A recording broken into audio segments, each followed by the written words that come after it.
જળને ભણવાનું નામ, બરાબર છે. પછી એ જ્ઞાન એનું વર્તમાન થાય છે એક એક ધોરણ પાસ કરવાથી. બરાબર છે. અને એક દિવસે 30-35 વર્ષે ડોક્ટર પણ થાય છે. બરાબર. હવે શરીર તેનું તે છે, હા હા, ચેતન પણ તેનું તે છે, તો શું પ્રાપ્ત થાય છે? જ્ઞાન પ્રાપ્ત થાય. જ્ઞાન એટલે શું? સમજણ.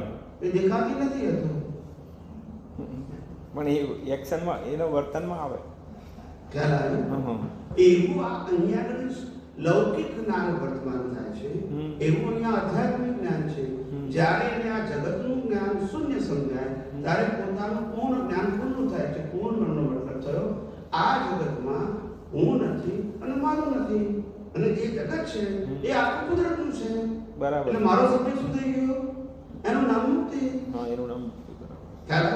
જ્યાં સુધી મારો આત્માની હાજરીમાં જગત સાથે સંબંધ છે, ઇમ્પોર્ટન્ટ છે, ત્યાં સુધી જન્મ મરણ રહેવાનું. થયા કરવાના. ખ્યાલ? પણ એ ચેતન અને શરીરની હાજરીનું અજ્ઞાન છે. તું છે ચેતન અને શરીરની હાજરીનું અજ્ઞાન છે. એટલે આ નિર્ગુણથી નિર્વાણ સુધીની ડેવલપમેન્ટની પ્રક્રિયા છે. બરાબર. શું છે? ડેવલપમેન્ટની પ્રક્રિયા છે. એટલે આત્મા નથી માનતા એ પણ ચેતનને તો માને જ છે. હા, ચેતનને તો માને જ છે. પણ આત્મા એટલે નથી માનતા કારણ કે એ લોકોને મુક્તિ શબ્દ સાથે લેવા દેવા નથી, પુનર્જન્મ સાથે લેવા દેવા નથી, કર્મના સિદ્ધાંત સાથે લેવા દેવા નથી. એટલે લોકો જ્ઞાનને ચેતનને પણ સ્થૂળ જ્ઞાન માને છે. હા, ત્યાં અવતાર એટલે લિમિટેડ સમજણ. લિમિટેશન થઈ. ને ભારત વર્ષમાં જ્ઞાનોની સમજણ અનલિમિટેડ છે. એટલે એ લોકોએ કીધું કે ચેતન અને આત્મા એક જ છે. શું છે? ચેતન ને આત્મા એક જ જુદા નથી. જ્યાં સુધી ચેતનની હાજરીમાં અજ્ઞાન છે ત્યાં સુધી એને ચેતન કહેવાય. અને અજ્ઞાન જતું રહ્યું તો એ આત્મા છે. એને હવે અવસ્થા સાથે લેવા દેવા નથી.